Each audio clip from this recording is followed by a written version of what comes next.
This is The Grief of Politics, episode 13, and I am Joseph Carlson, and I'm here with Avin Carroll. Avin, how are you doing? Doing good. Good morning, everybody. Yeah, I just want to thank everybody listening to the show. Just to let everybody know, this is our 1 year anniversary of the podcast. We've been doing this January 20th, 2021 we did it. Now it's January 20th, 2022. That's a year. When this posts, anyway.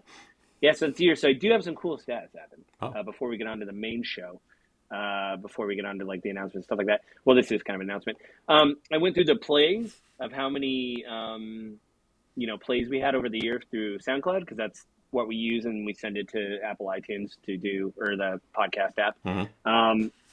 We had, I guess they just started from February, because I imagine in January we had no listens, maybe one or two, I think.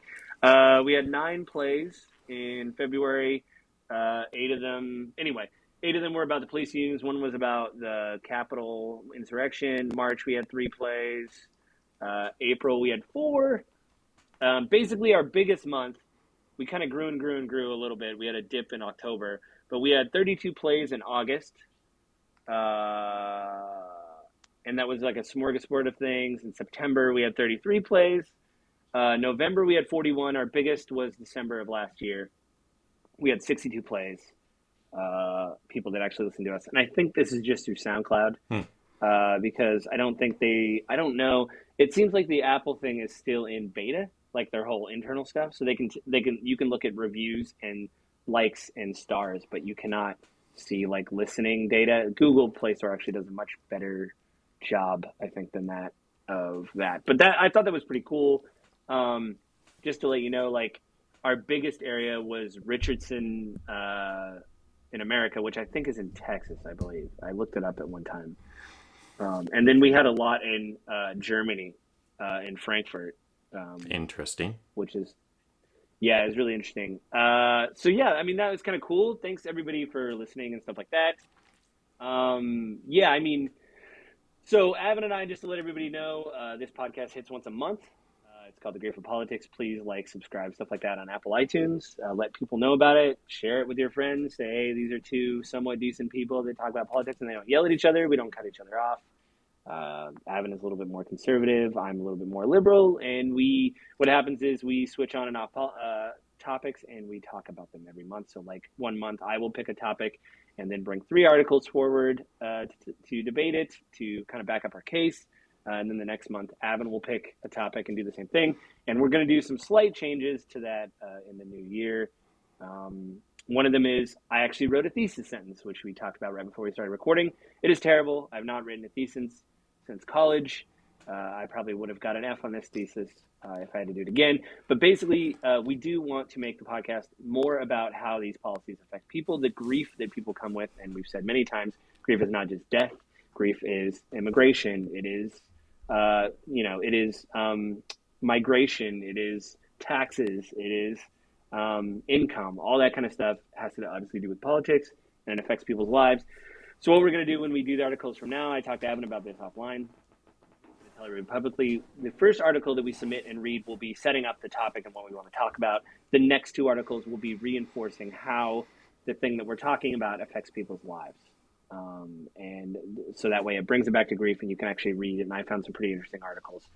This time we're going to redo and talk about the Capitol attack again, because it has been a year. That's where our podcast started, but it has been a year, and there's been many revelations that have come out about the Capitol attack, who was involved, who knew what, who has been prosecuted, stuff like that. Before I get to my thesis, is there anything you want to add, Avin, to, I guess, the announcement section of the podcast? Is there anything that I forgot, I didn't mention, something like that?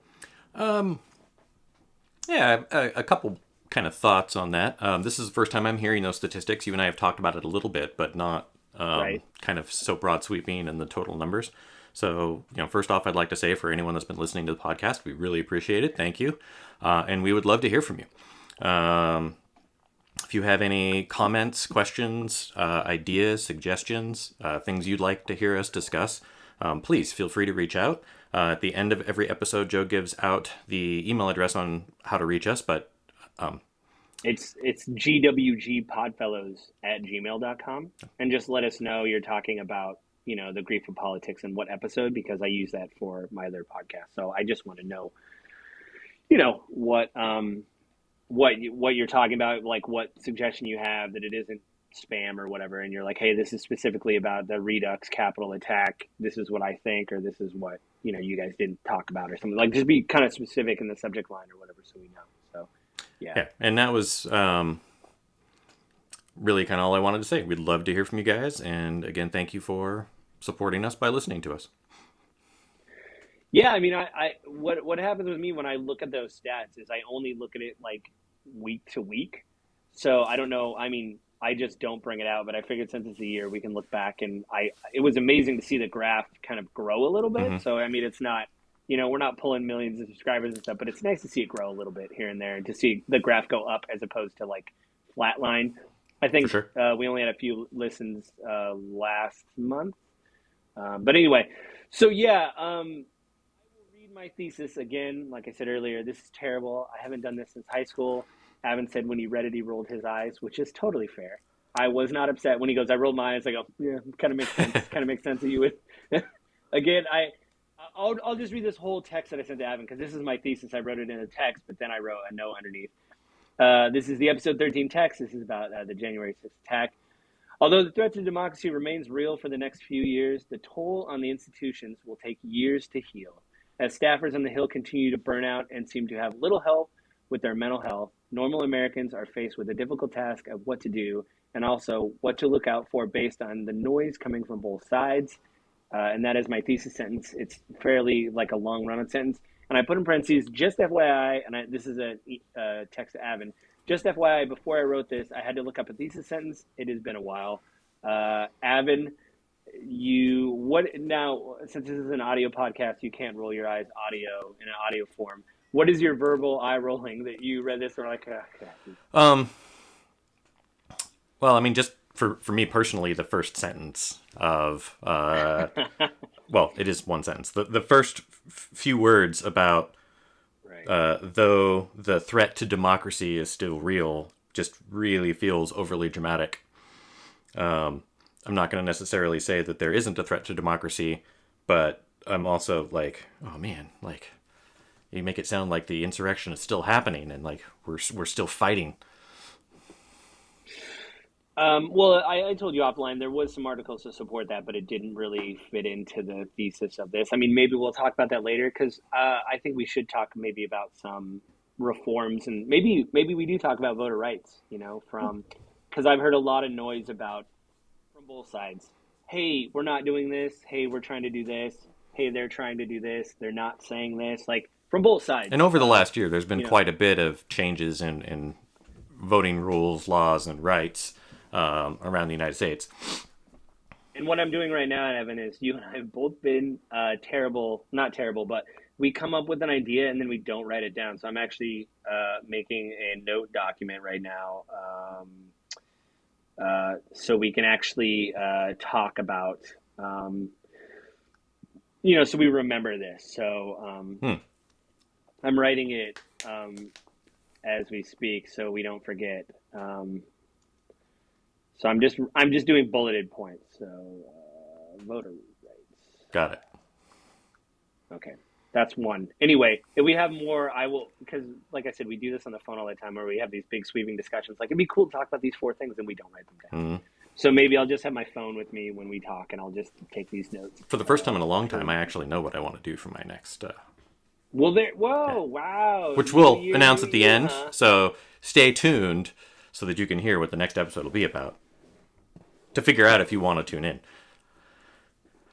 Like, we usually go article by article. I think the only thing I'm going to change a little bit about the first article is I'm not going to read all of the first article. It was posted by Ken Glazer of the Washington Post on January 6, 2022 at 3 a.m. Eastern Time, so good looking out. Basically, it is a breakdown of what has happened since January 6th of last year. And it basically marks the milestones, that there was an attack.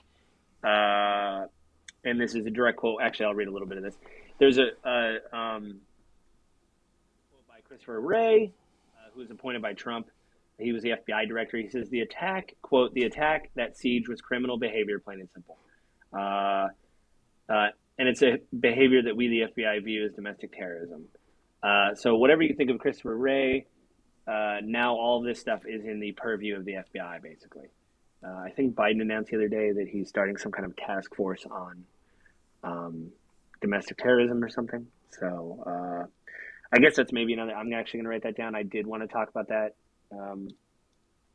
but I haven't. I found some articles, but I didn't save them again. So there you go. I just made another note. So what do you think has changed in the year? I'll just start with a question then. What do you think has changed in the year since the attack on the Capitol? What, from your like conservative view, what do you think is like the biggest change so far? I think the most stark change or important change on kind of a conservative viewpoint is the largest conservative party in our country is the Republican Party. And I think the majority, not entirely, but the majority of the Republican Party has done work to distance themselves from Trump and this kind of behavior. The more time we have, I think more Republican leaders have been more comfortable and more confident speaking out against what happened on January 6th, 2021. We live in Washington State. Our Secretary of State was Republican and actually has taken a role for election management or security with the Biden administration as a Republican now.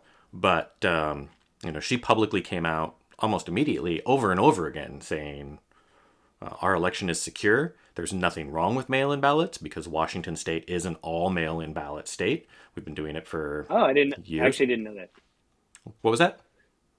I didn't know that. Like I went into polling places or, the voting places a while ago to cast a real ballot or whatever, but lately I've been doing it by mail. I didn't know we were all mail-in. Yeah, so if you go into a polling place, they give you a mail-in ballot form that you fill out the same way. Yeah, okay, now that you said that, it's been a long time since I went into a place, so I forgot. But yeah, I mean, now thinking back, it's like, yeah, they do look exactly the same. You just put them in a box or whatever, you put them in a place, not mail them away. Yep. So for us, at least for me personally, it was like, why is everyone all up in arms about mail-in ballots? Like, we've been doing this for years. The military's been doing it for decades. Oh, yeah. Like, why is this suddenly so suspect? Washington State is a blue state, so you could say that Democrats are controlling it, and so it's, always been skewed here. But the reality of it is we've had a Republican Secretary of State who manages the election results and election security for the last 10 years or 8 years. I mean, Kim Wyman was there forever and widely respected. Weird. And yeah. I mean, I like Tim Wyman, Not Kim Wyman? Oh, sorry. I thought you said Tim. Not like, Tim Eyman. For those who don't live in Washington State, Tim Eyman is a very well-known... he's like anti-government. He really passed a lot of laws for... I don't know now. I know back when I was in high school and early college, he was really like, hey, this is a tax that is on, it's a ridiculous tax. We need to vote it down, stuff like that. Some of the stuff I was like, yeah, this is completely reasonable to do this, So he's a really well-known political activist in Washington State. He's very active in getting initiatives signed and standing up against the government. He's not well liked within Washington politics. And there's actually... Yeah. I don't know if you know, but there's actually court cases on right now related to him stealing a chair.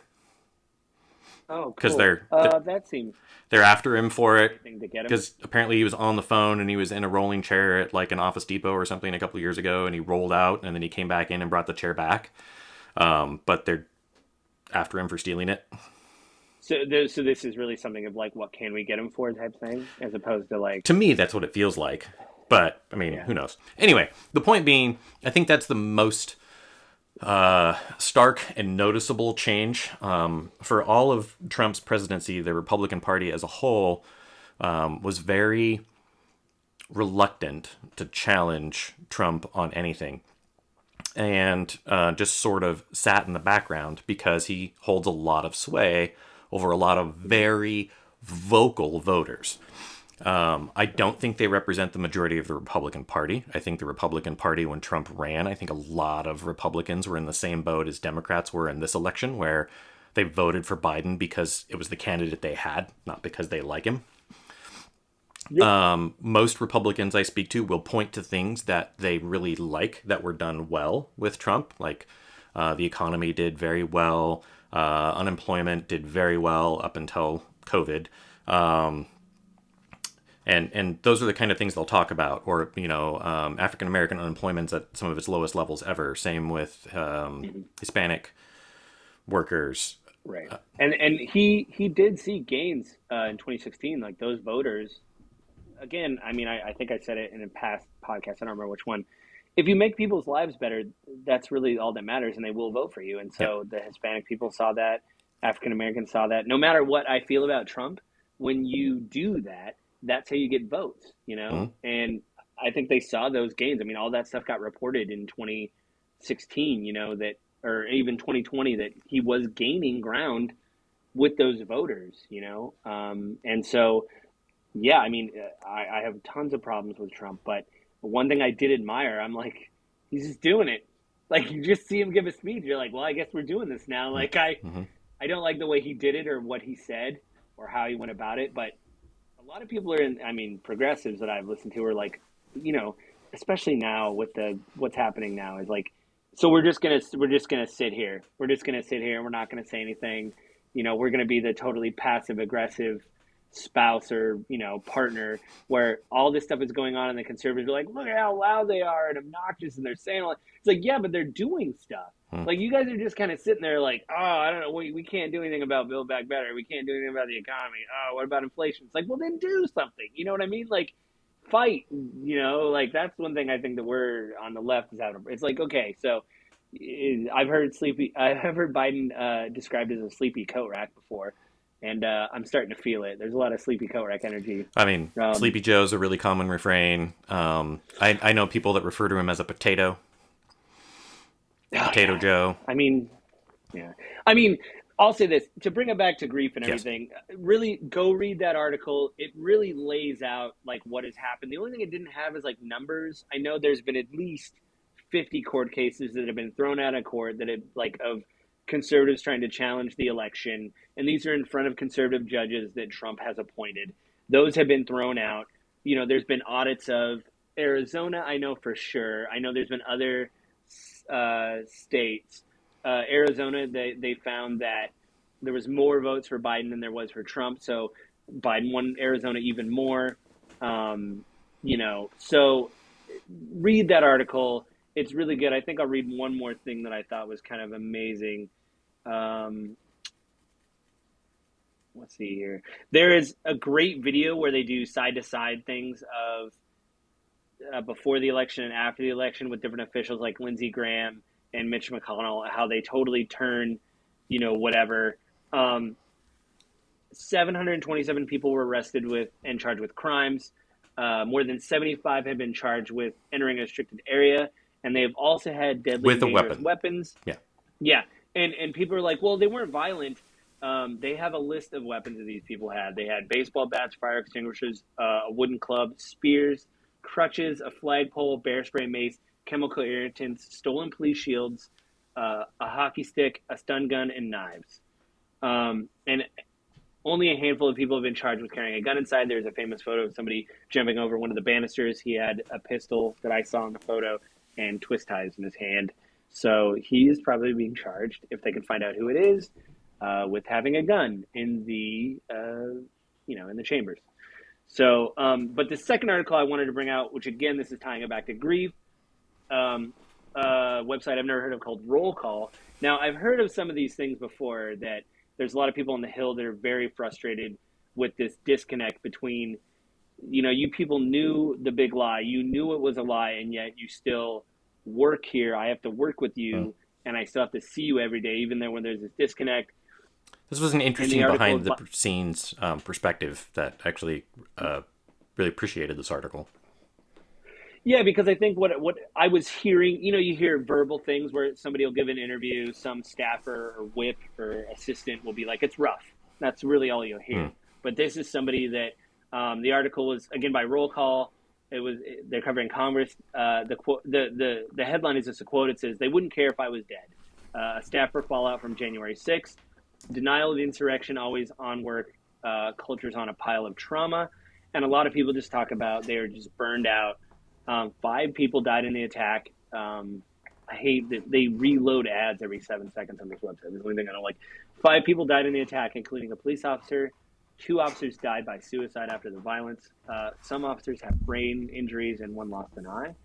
And then somebody said, when I see, and they said, quote, they took a lot of anonymous interviews because obviously people didn't talk on the record and they didn't want to be outed. They said, when I see those, quote, when I see those members in the hallway or the basement, I think to myself, they would not care if I was dead. That's the headline. Yeah. And then basically they said that when an alert went out on April 2nd that there was an external threat, some staffers said their heart raced. They said that the previous routine safety notifications now carry a heavier weight, particularly since the vague alert in the same used to describe the thousands of violent rioters on January 6th. So I heard another, today's alert, quote, today's alert was the same terminology on the 6th external security threat, the staffer told CQ roll call via text. Today it was a car. On the 6th, it was an insurrectionist mob. So this isn't, I remember having fire drills and things at school, and it was like very abstract. You do this because you want people to be safe. But now that there has been an attack on the Hill, when you get an alert that there is a problem, it is no longer an abstract exercise. These people see what can happen or possibly happen when stuff like this takes place. And I think it was important to somebody quit. They says, I don't regret going, quote, I don't regret going back to the Hill, but I don't feel like dying at work. Yeah. And that's like I said, it's very interesting behind the scenes. As you said in the kind of beginning talking about this article, usually when you hear from staffers or whips or people working on Capitol Hill that aren't the actual elected representatives, you frequently hear, oh yeah, it was really hard, or it was difficult, or we're working on fixing things after that because it was a really bad day, right? It's always very measured and subdued. So I think right. Hey, would you speak on a condition of anonymity, really made a big difference. So it was interesting to hear how it's going, and 100%, this is very representative of kind of the lingering effects on our political system, because these aides that work for the various congressmen and senators, they do a ton of work. Like, they really do a lot of work on the back end. And, if they're quitting or they're stressed out, like, the quality of their work goes down or other people have to pick up their work. One of the things this article brings up is the kind of the culture of work hard, which by and large the United States is beginning to move away from. But on Capitol Hill, it's extremely competitive and people are very, very driven to advance in that.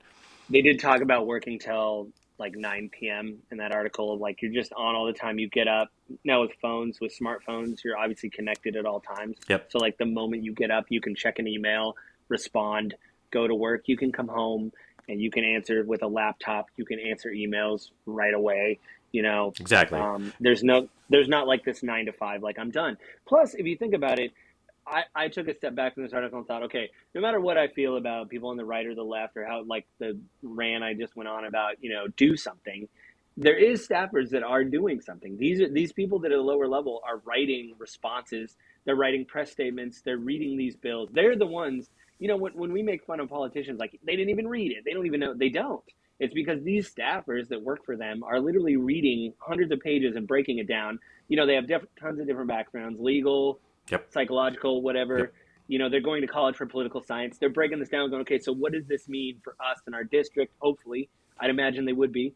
And they're the ones actually putting in the work to say, okay, I have to go to my boss who's a senator and say, these are the bullet points. And this, if you watch Fox News or CNN and they go, this is, but, Bernie Sanders, whoever is working, is like, this is why they want to do this. It's because their staffer has come to them with a bullet pointed list or a breakdown to say, listen, you don't have time to read 200 pages. I broke it down into 10 bullet points, and here's the things that I pulled out that were important, Exactly. So if there's a mental toll on these people and they're quitting, where does that infrastructure go of people literally putting in the work to do actual lawmaking and the legislation, Like, to me, that's more troubling.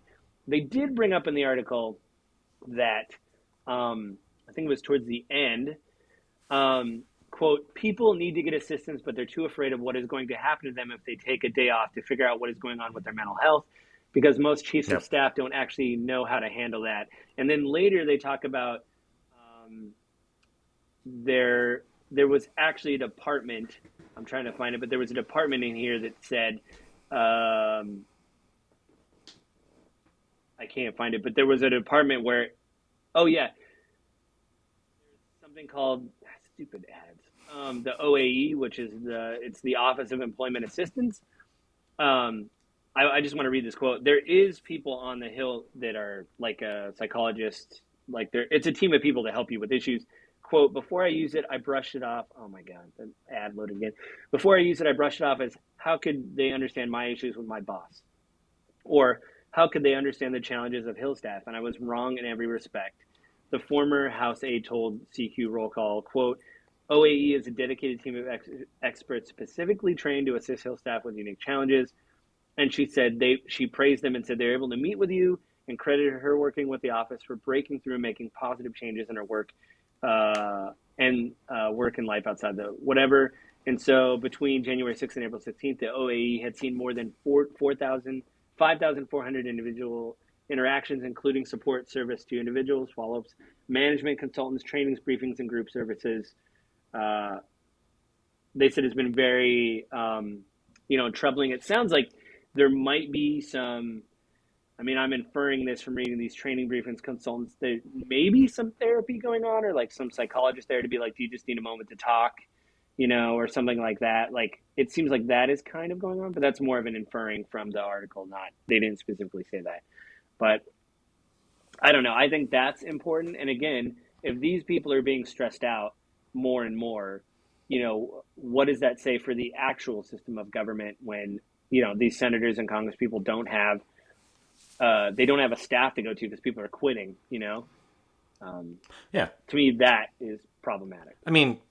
It doesn't sound like from the article that like people are leaving in droves, but it is a stress on the system that should be something that we're aware of. And it's, like I said, it's behind the curtain, something that we normally don't get to see in public. So I really appreciated that perspective on the article. The other thing that was really nice is they did talk to people on kind of aides on both sides of the aisle that are, frustrated with their politician that they support, colleagues. Not particularly conservatives. Like, their aides are frustrated that the person that they're working for is out in public, like downplaying what happened when, they were in the office when people came in the building and were banging on the doors and were, calling for them to be hung and making lots of noise. Whether or not you believe it was a violent protest, it's still extremely terrifying, because when you're in one of those buildings, you don't really know what that crowd's going to do. And you probably hear noise, and unless you have a window office, which I'm sure is reserved for certain members of those chambers, if you're kind of a middling person from whatever and all you hear is noise and it's behind a locked door, that's incredibly terrifying. Yeah, and I'm sure it was very loud, right? Like, there was tons of people going through those hallways, yelling, chanting, calling out names or slogans. And, when you get a small area with a ton of people, especially a building like that that's a lot of stone, it echoes a lot and amplifies noise. Oh, yeah, it's a good it's built for that kind of, I'm sure back in the day it was built for speeches, and, and they've just restored it and kept it, renovated to accommodate that. Without knowing, I 100% understand how it would very much mark these people, how they'd be dealing with symptoms of PTSD and being very apprehensive about coming into work, very apprehensive when you start hearing those office-wide alerts and pages. And again, something that we don't really talk about, we don't hear about very often. I think when I do hear anything about it, it's usually a congressman or a senator.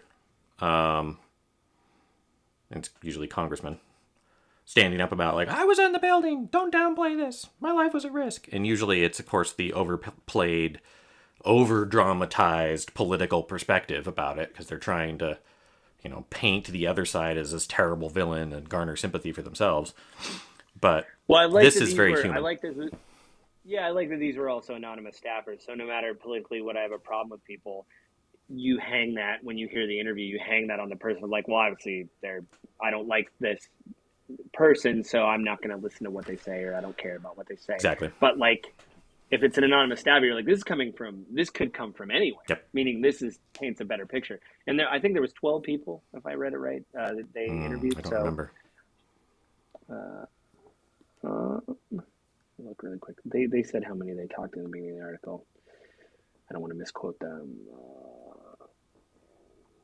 They don't say an amount. They said, 13 staffers were interviewed. CQ roll call, were granted anonymity to speak. So the last article I want to bring up is probably the worst one, where, again, this is something I heard about, but I think that this is from Reuters, and they did. I just want to shout out, this was by Peter Eisler, Jason Shep, I hope I'm saying his name right, Linda So, and Sam Hart. It was published on December 30th, 2021, so right at the end of the year. It's called The Anatomy of a Death Threat. It is an amazing infographic with audio and quotes and really digestible graphs. And for an English major, that's a big deal, like me. But it really shows, and you get to hear, what people were calling into these election officials. And like Avin pointed out before we went on the air, this stuff does happen in the background a lot. But I think with the election, it definitely had an uptick. And since, I haven't really asked you, when you went through this, what was your kind of takeaway when you went through this article or whatever? So you and I talked about this briefly before today, or before this recording this morning. We talked about it. Right. And for me, just a few minutes, yeah. I'm not surprised by this. Like, I've seen these kinds of reports given to politicians on both sides of the aisle from people on both sides of the political spectrum before. It's really sad and really tragic. But unfortunately, I'm not really surprised by it. And, some of the commentary that you go through this with some of the racist rhetoric, although there weren't very many that were listed as being racist. Out of the total 850 that they found, there was 9 that were found to have racist content. They break it down. Have a quiz on there that you can take. Yeah, they have a quiz you can take on there if you think that it's problematic or covered by free speech. So the very interesting takeaway from me from this particular article, one, like, they did a really good job of digging in deep and actually getting the audio and transcripting the audio. I personally think they report that they found 850 specific incidents of threats or just very aggressive calls. I mean, they weren't all violent threats. It was like threats of litigation or other forms of action. There was a large amount of threats of violence. There was a large amount of threatening people's families. Threatening families. I think it was like 250 out of them had some level of threats of violence, which is a pretty huge amount. And the thing is I think this has been going on for years, and it's something that's always been around. And personally, I've always been like, well, why don't they go after these people, or why don't they sue these people? And this article does a really good job of why these people that made these calls and made these threats haven't been prosecuted. What was it, 12 or 13 people? I'm not finding the graph here in the article, but it's a beautiful how it's laid out, but you got to scroll down before it reloads because there's a lot of like info and stuff on it. So I mean, it's concerning that this is the way people feel, but I'm actually astounded that the numbers that they're reporting here are so low, because I would have imagined these numbers to be way higher given the extremely high level of emotion involved in this election, how riled up people were about the election being stolen or being fraudulent. I was shocked that the volume was so low. And now, mind you, this article's too not talking about like the Biden campaign or like even high level officials. Like it's talking about election officials and some higher level officials, but it's also talking about like the staffers that do the job that are feeling threatened because they're a staffer on an They election committee. and the worst part is I was talking to my wife about this. These are public people mostly, Hmm? except for their staff. But like I can go on our county website and look at the auditor. I can look at the treasurer. I can look at the like. So you can look that stuff up online, and they're just such public figures. It's not just some anonymous person you're calling up saying, I'm going to go after you.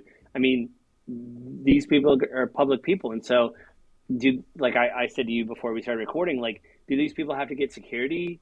Do they have to make sure that are they checking on their families more? Yep. Because people are, to me, this is terrible. Like I told Avin, like they're doing their job, but he pointed out like this is an important job, which he's right.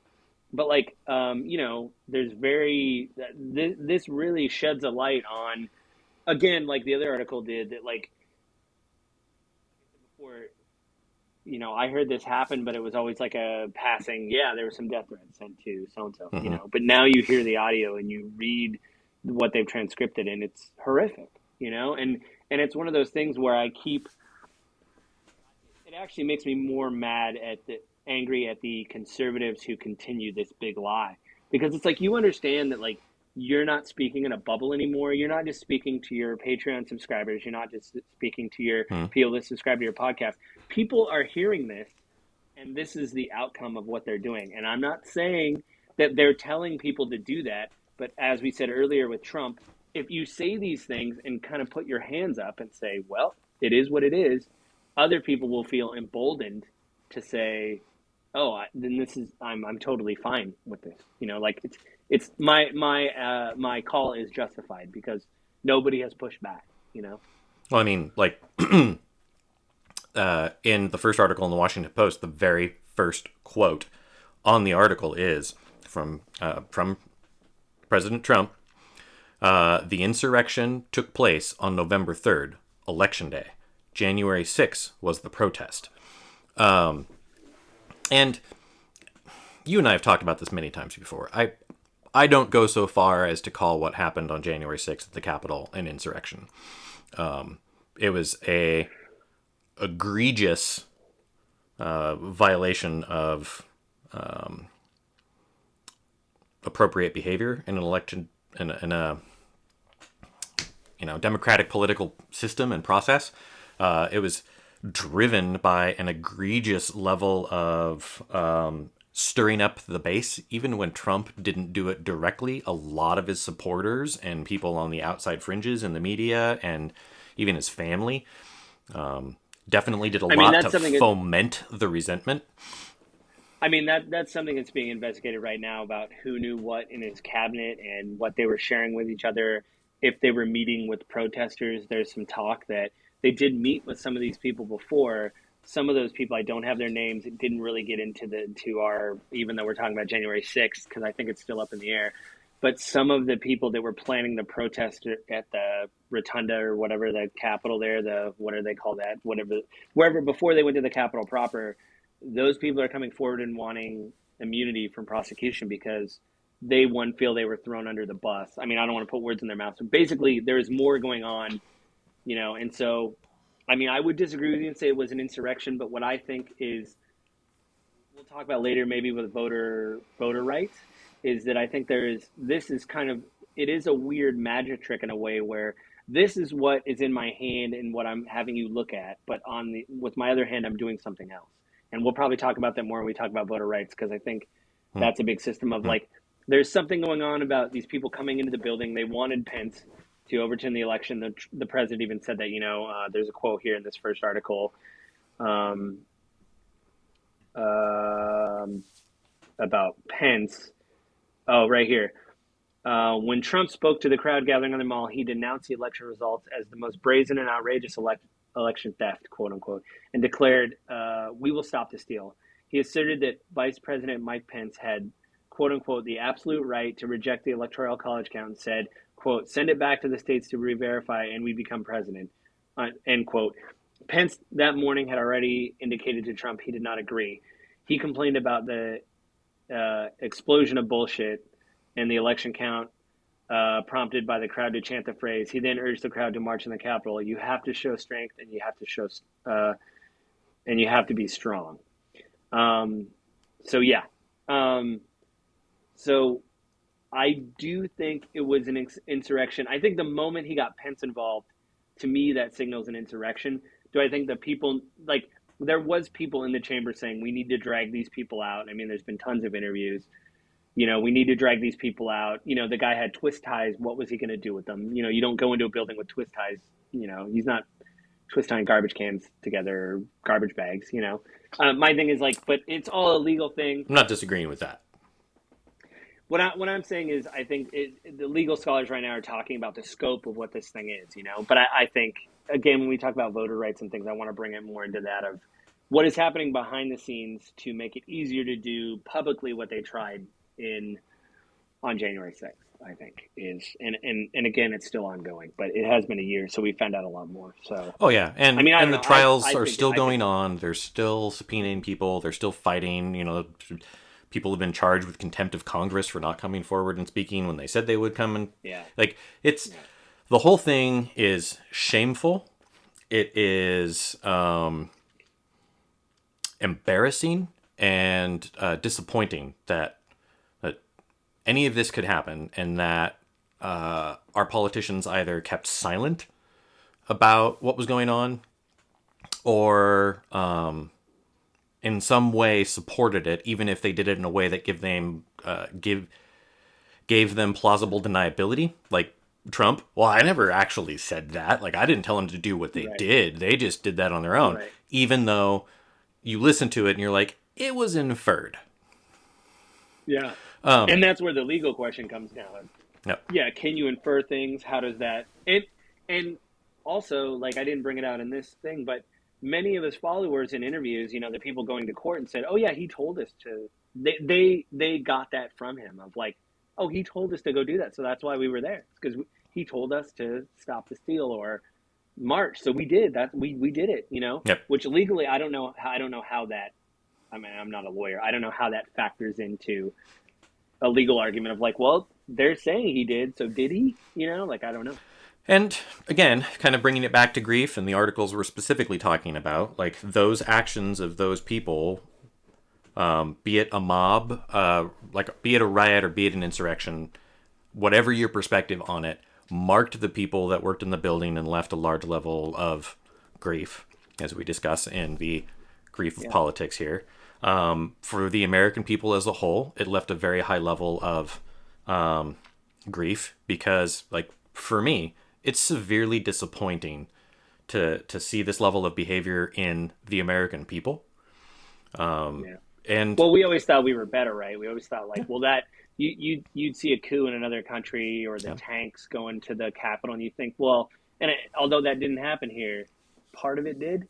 There was a march that they did breach the building, and we always thought, we're better than that. Mm-hmm. But now we're kind of I don't know, there's something there as opposed to that can never happen here. There's a subset of the population that are willing to be involved in that type of activity, and this event, the January 6th. I'm going to call it event so that others can apply whatever label they want to apply to it. You, insurrection, me, riot. It was not a protest. And I don't care if Trump says that. It may have started that way, but it did not progress that way.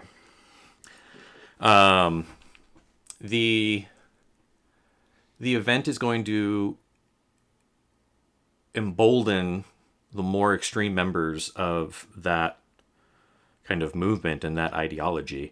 I do think in some regards, though, a lot of people that maybe were sucked into the energy of the moment and the emotion of the moment can now look back and recognize oh yeah, I wasn't thinking clearly. I was really wrapped up in the events. Well, there was people on the sidelines too. Again, it really didn't fit the purview of this, but I did see right afterwards, even people on the right, like, oh, no, no, no, no, no, no. Yeah. You know, like, there's a way to do this. Even Glenn Beck, who I drastically disagree with, he was like, don't do this, you know? Yeah. And he had a reporter go in the middle of the mob. The guy didn't go in, obviously, but he was interviewing and filming people as they were going in, and he's like, it's disgraceful. Yeah. You know, like, and it's not who we are. That's not how we operate. Right? I should say it's not who we want to be. And I would say the people involved in the actual like entry to the building and attacking police officers and damaging the building, stealing property from the building, that were in there with intent to attack Congress and prevent the certification of the election, is a very small number of people when you look at the grand scheme of voters in the United States. But it's still incredibly disgraceful. And again, I think that level of kind of waking up took the people that were sort of on the fringe to look at it and be like, oh, wait, no, this was really bad. And so it did, I think, help pull some people back off the fence. But the people on the other side of the fence are that much more strongly there. Yeah, I mean, speaking to grief, too, I mean, you probably could speak a little bit more to this than I can because I'm not conservative, but I really think it would take people that are on the edge, which it's happening a little bit now. Just as an aside, I saw like an interview with Dan Crenshaw where he's like, these aren't our people. You know, these people are grifters. Like these people that have, it will take more people like Dan Crenshaw, which I can't believe I'm saying this. I don't really agree with Dan Crenshaw. It'll take more people like him to say, no, this isn't our party. This isn't who we are. You know, I've even seen people on the Blaze, Glenn Beck's network, saying, no matter what I think about Democrats, even if I disagree with them, they do try to talk about issues. If I disagree with them on climate change or the economy or whatever, that's what they're pushing. But what are we doing? It was right after January 6th. They were like, what are we doing?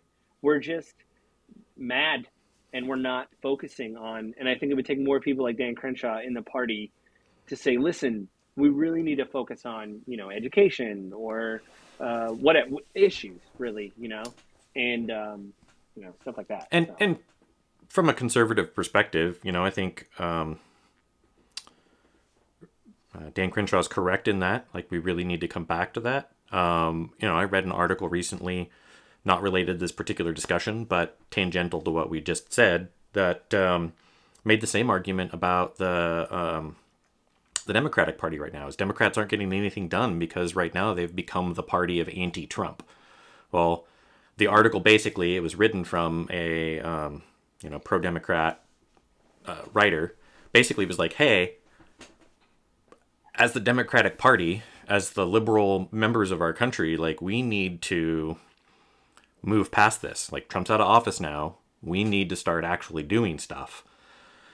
And I don't agree with things like they're trying to get rid of the filibuster right now, which, like, the things that, anyway, a large part of that emotion and what's going on and trying to get things pushed through is also related to, it's emboldened politicians to, well, we don't want another January 6th. And so it's created that other wave and effect within our political system as well. Yeah. If the Republicans are going to do these kind of extreme things and try to change rules and laws so that they can, as you said before, work on the back end to do what they were doing publicly before, the Democrats are also going to try to do that at the same time. Right. Yeah. And I mean, I think, go ahead. Sorry. I was going to say, and it's all, I think, emboldened by kind of what happened on January 6th. It was such a high level of emotion and very little level of rationality, right? Like, what makes this group of people think that for any reason that their actions are actually going to prevent the certification of the election?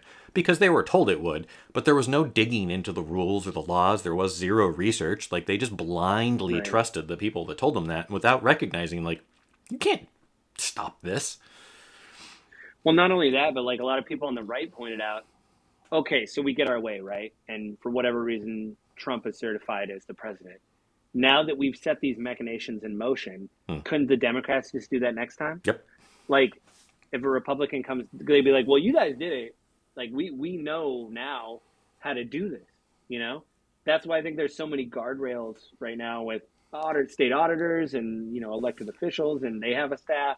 The auditing that takes place, like, I was actually excited when the votes got recounted. When there was an audit of the votes, because then it's like, okay, that, what was it, like Cyber Ninja, whatever that company was called that did Arizona. It's like, okay, so now definitively we can say, hey, we counted them again. Arizona is done. But you still see people on the right going, but what about this? Or what about that? And you're like, this is never going to end then. And I think the Like, most significant amount of like noteworthy things found in any of the audits that were done, and there were only a few of them, were like in Wisconsin, and it was like 108 questionable ballots. They weren't even like, this is definitely fraud or this was done yeah. incorrectly. It was like somebody filling something out And incorrectly and or there whatever, were, mind you, some incidents of fraud found, but they were inconsequential, like in the tens or less nationwide. Yeah, like, I think it was very It's like, it's Man, maybe it was more than that. Maybe I'm exaggerating on the downside, but for the most part, the distrust that this generated in the election process is going to stick with us for a very long time, and that bums me out, to not put it in a very technical phrase, because I think we have a pretty stinking reliable election system, and it's really I don't know, Avin. hard. I go to therapy. Being bummed out is a technical thing. Oh, all right. Well, I could go to my therapist and go, I'm bummed out, and he could be like, okay, let's talk I about it. mean, Like, I'm not gonna lie. Like, I also go to therapy, and my therapist before has been like, "That sucks," and it's okay, real technical terms. Like, right? this sucks. Real big brain stuff. But like for the most part, we have a pretty stinking good election system in the United States, and we really do, like, politicians on both sides of the aisle really do want to respect the institution, because they don't want to undermine the Constitution. You end up with this kind of chaos. Well, yeah, it's happening. Yeah. So anyway, So yeah, we're running. So what did you want to say? So you made fun of my thesis. What would you say? You said you only rolled your eyes at the first part, that the threat of democracy is going to, like, we're not under threat. I would argue that although that was a bold statement, I still think, because of the things that are happening behind the scenes, and now that we know, there's an old phrase of, like, sunlight is the best disinfectant. Now there is a percentage of the party that is willing to do what they did on January 6th. So something's happening, and you at least need to keep your eye on it. Is all I'm saying. It's a bold statement, yeah. I mean, I would we're not say going that to. there is no more threat to American democracy than there ever has been. It's just out in public, and people are way more bold about what they're doing about it. The system worked. The process worked. The checks and balances in the United States of America, through the judicial system, through the legislative system, did exactly what they were supposed to do, and Yeah, that they did their the job. judicial. Even the vice Yeah, president was like, "No, I'm not going to do that. You're stupid." yeah. Well, even that. I mean, I'll say this much: the judicial system was, like, working a lot of OT on this, especially Yeah. even the Supreme Court. It's like, nah, no. I'll just say this: like, I just, it's something now that I am thinking about more, like I said earlier, than I was before January 6th of last year. You'd always hear anecdotally, "Oh, you voted that way? That's weird," or like, "I don't agree with this," or "I like Trump, I don't like Trump," and it was all kind of in the background. But seeing that happen, you're like, oh, like, there's something here, that now needs to be watched. I think a little bit more. And I Um, don't necessarily disagree. Like, it brings light to what had been in the shadow before. And yes, sunlight is the best disinfectant. And I definitely do think that it brings forward things that we need to pay attention to, because before we weren't. People making these yeah, sorts of movements, trying to set up systems to advance their own political gains, regardless of the benefit to the country. But I also think that on the other end of the aisle, the Democratic Party and the more liberal representatives in our country and media are not wasting the crisis and are building up a higher Oh, yeah. level of emotion than is necessary. There's no, Well, I mean, there was no threat to our democracy in January 6th. The percentage of likelihood that they would have changed anything is no different than any other election. It's just, right. it was public and it was shameful, Yeah. Um, in my opinion. I'm not gonna. I'm not. Yeah, no. I would agree with that. I would just say now it makes me more mindful of that than before. I was like, oh, it's a couple people that are upset. Yep. Now you're like, oh, it's really, like it's If to a couple people here and there all get together, it can be a very significant number of people. So, so I guess that's really your final thing. Yeah, I mean, we kind of just said our final thing. So, Avin, that's how we feel about January 6th, I guess, for now. We may have to do this in another year, be like, it's been another year. There's More going to be people more are in information that jail. comes out. Yeah. Yep. So what you said, now what you're going to talk about. What are you going to talk about next month when you do this podcast? So I want to go over kind of the difference of opinions on legalization of marijuana and other drugs in the United States, or regulation. Mm-hmm.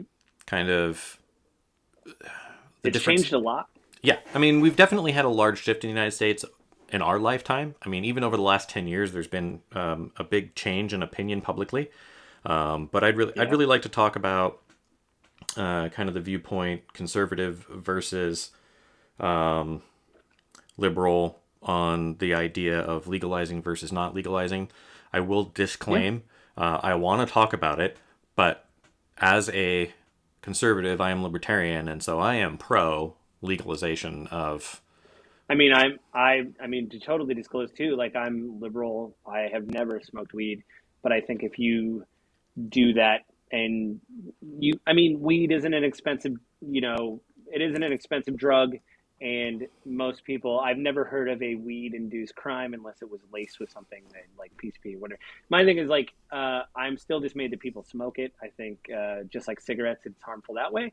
But like, if you want to go home and smoke a joint and watch a movie, or hang out with friends at a party and smoke a joint when everybody's just hanging out, I mean, to me, that's no different than having a beer at a party or whatever. And don't drive home, don't get a DD like you normally would. And we could talk about that next month. Yep. But, and so that's, I still don't remember what my idea was last month that I was super excited about, that I think would have been way more. You're going to shoot up in bed at like 2 a.m. and be like, oh my gosh, I figured it out. Like, right. That's usually what happens to me. But I do think that's a good debate. Send it to me in a text so I could, yeah. No, I would like to talk about it too, because again, I don't smoke weed, but when people are like, hey, I'm going to smoke it, whatever, I'm like, I don't care. Like, it's legal. Like, go buy some. I don't care at all. Yeah. But before we go, I want to, again, thank everybody for listening. If you like the show, please share it with your friends and everything. We're on Apple iTunes. Mm-hmm. Give us the stars and the reviews. We have one review from my therapist,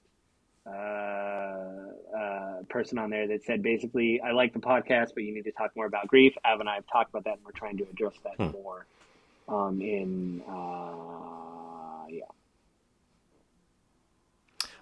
like more in the podcast. So yeah, we are trying to address that. And then completely agree. Yeah.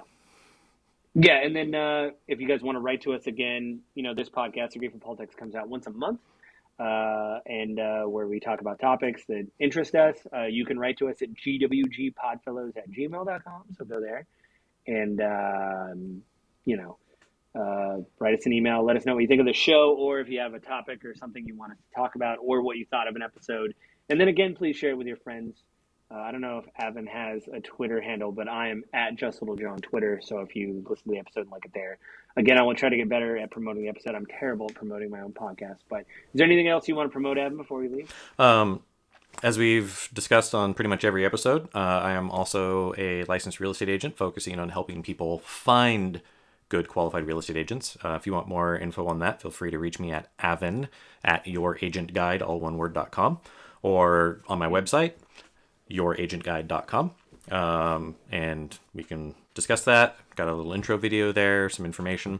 Also, if you're in the Washington area. I can help people find real estate agents and give advice, tips, answer questions anywhere in the country.